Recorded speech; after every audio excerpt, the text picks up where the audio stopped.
Ya. Dulce. Ok. Estimado doctor Chan, en esta oportunidad y en cumplimiento de una de las asignaciones, haremos una síntesis de los tres artículos científicos presentados en la plataforma. El grupo está compuesto por Héctor Díaz, Germán Salgado, Lisette Cárcamo y Dulce Vázquez.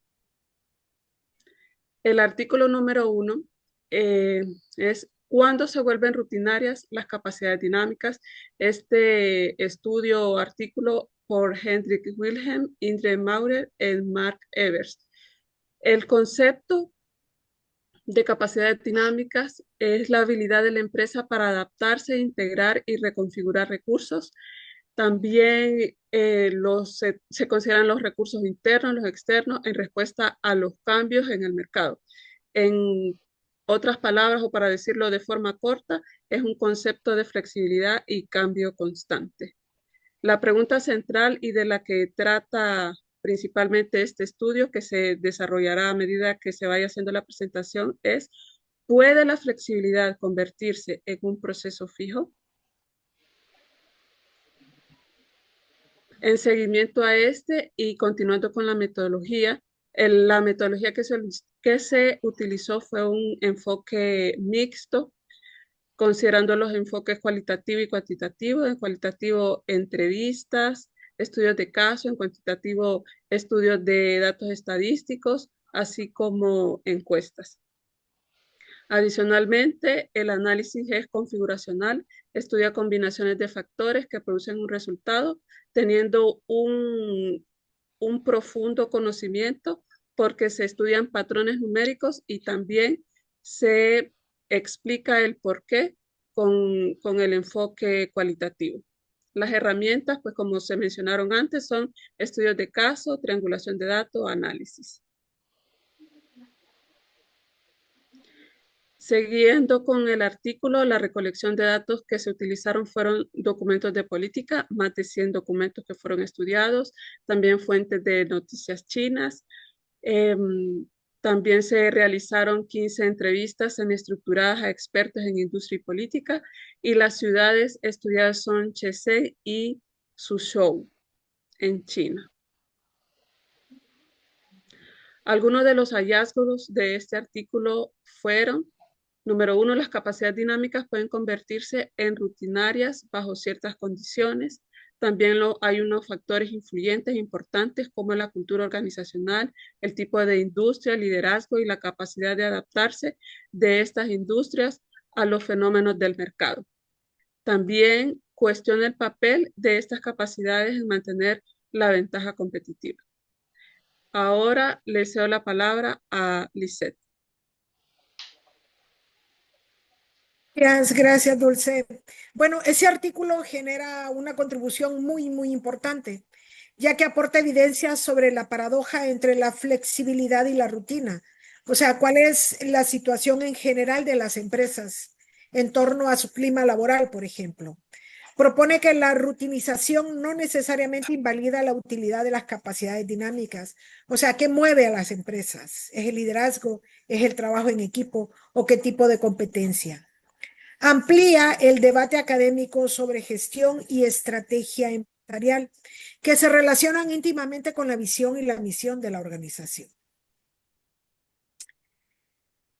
El artículo 2 aborda un tema eh, diferente y tiene que ver con la política industrial y la creación del mercado de vehículos eléctricos en China, que es un tema tan de moda actualmente. Los vehículos eléctricos vienen a ser un sustituto de los vehículos convencionales por el tipo de combustible, en este caso la electricidad. El artículo fue hecho por Alexandre de Podesta Gómez, Robert Palaus y Tobias Tembrick. Hicieron su investigación en las ciudades de Shenzhen y Suzhou. El objetivo era entender por qué políticas nacionales tienen resultados locales distintos, o sea, por qué mismo país y los resultados no se relacionan. analítico en el que se da dicha investigación, bueno, lo primero que ellos identifican es que la estructura de la demanda, por un lado, está centralizada, pero por otro lado está descentralizada. Y eso tiene que ver con el papel del Estado en la economía. El sector complementario es la infraestructura de carga, o sea, hacia dónde queremos dirigir nuestra oferta de vehículos, o si lo vemos por el otro lado, en dónde está concentrada la demanda de vehículos. La coordinación de políticas, alineación entre actores gubernamentales, cuál es el papel del Estado en esta dinámica orientada a un vehículo sustituto a los convencionales. Segmentos del mercado. ¿Cuáles son esos segmentos del mercado? Bueno, los autobuses públicos que tienen un éxito en ambas ciudades. Recordemos que el transporte público continúa siendo un elemento fundamental para el crecimiento económico en cualquier país. Y China, por su cantidad de población, no se puede dar el lujo de vehículos independientes o personales. Hay que hacer uso del transporte público. Vehículos de logística. Shenzhen tuvo ventaja por coordinación temprana. Y los automóviles privados, el segmento más complejo, requiere una amplia infraestructura pública. O sea, que el hecho de tener u ofrecer este tipo de bien, en este caso el vehículo eléctrico, requiere de una inversión muy alta en infraestructura. ¿Y quién es el que hace esa inversión? Bueno, el Estado. Y eso vuelve un desafío la puesta en marcha de este proyecto. Y a continuación, bueno, seguiría mi compañero Héctor Díaz. Adelante, Héctor.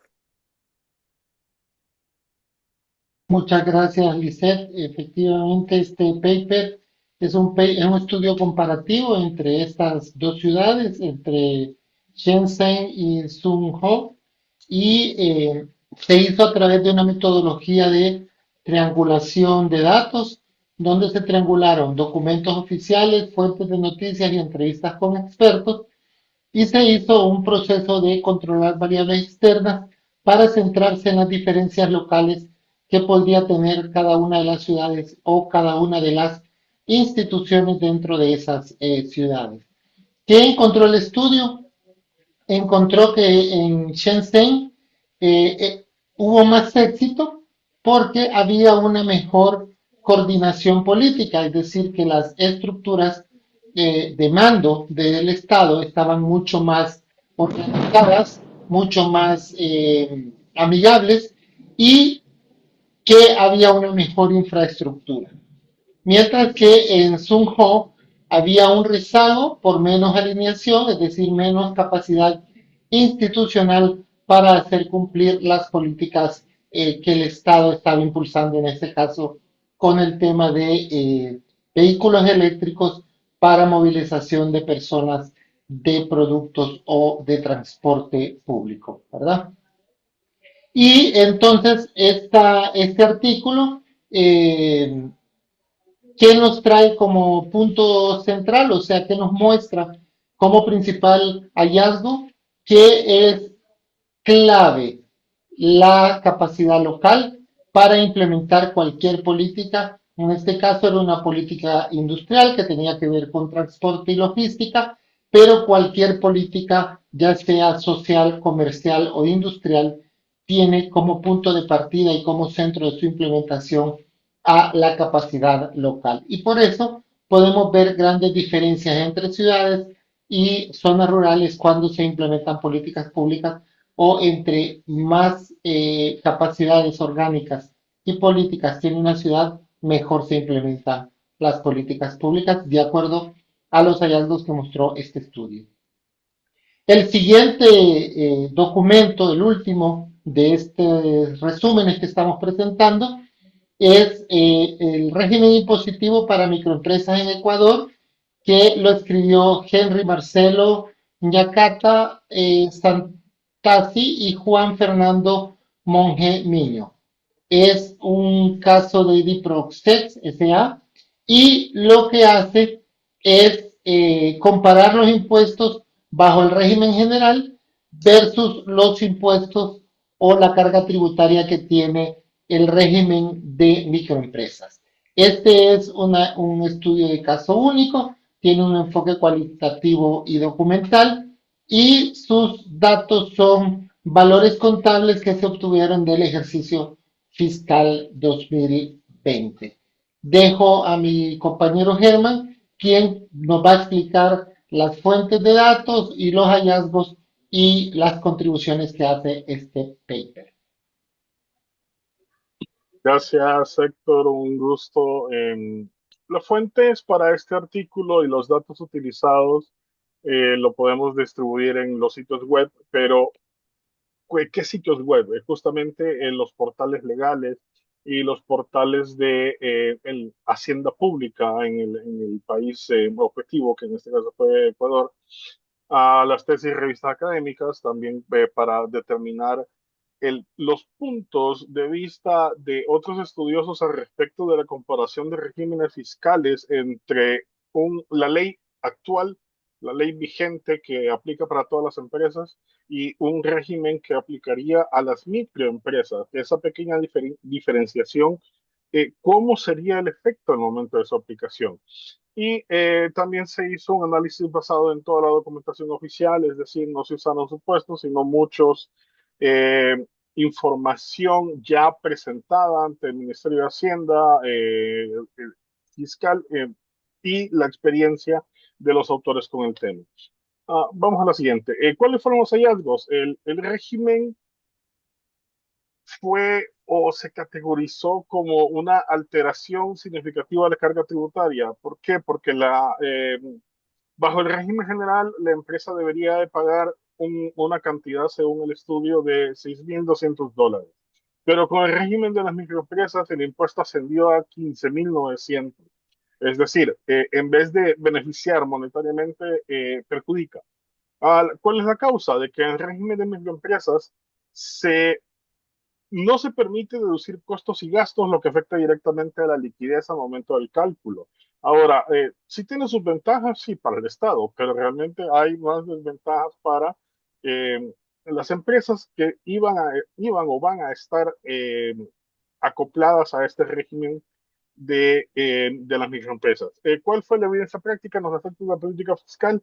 El hecho de que muchas prohibiciones y muchos documentos que bajo el régimen general son permitidos ya no van a poder ser aplicables y eso altera la base imponible.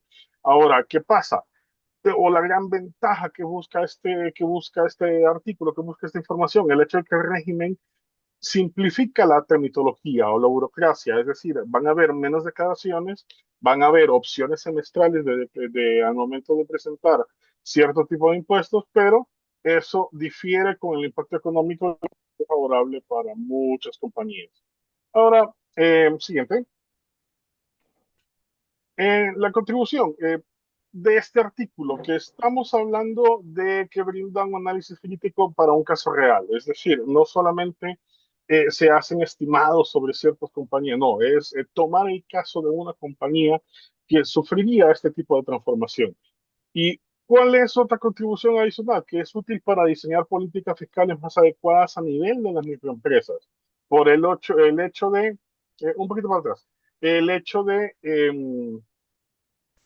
siempre mantener este como laboratorio y también refuerza la importancia de estudios aplicados de la economía y la tributación. Vamos adelante.